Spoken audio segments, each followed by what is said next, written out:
श्री कृष्ण और सुदामा आश्रम में शिक्षा ग्रहण करते थे और युवा अवस्था में थे। एक दिन आश्रम में लकड़ियां समाप्त हो गई और गुरु माता परेशान होने लगी।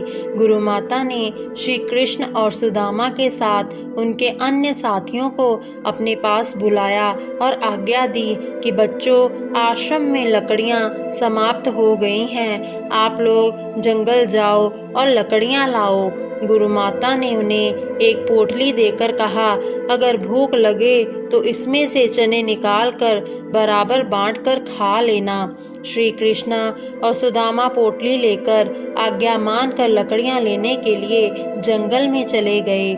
सभी जंगल में पहुंचकर लकड़ियां इकट्ठी करने लगे।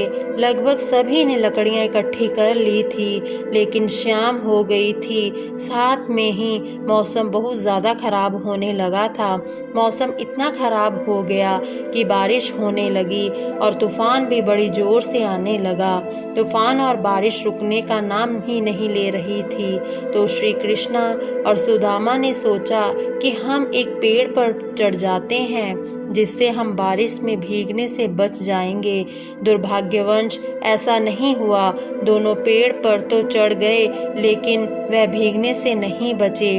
बारिश भी अधिक तेज होने लगी थी। बहुत ज़्यादा रात हो गई, लेकिन बारिश नहीं रुकी। दोनों ठंड के मारे कांप रहे थे। तभी सुदामा को याद आया कि गुरु माता ने हमें चने की पोटली दी थी।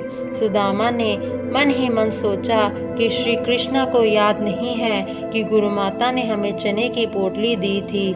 सुदामा चने चुपके चुपके खा रहा था। श्री कृष्ण को चने के चबाने की आवाज़ आ रही थी। तभी कृष्णा जी बोल पड़े, अरे सुदामा, गुरु माता ने हमें जो चने की पोटली दी है उसमें से मेरा हिस्सा लाओ।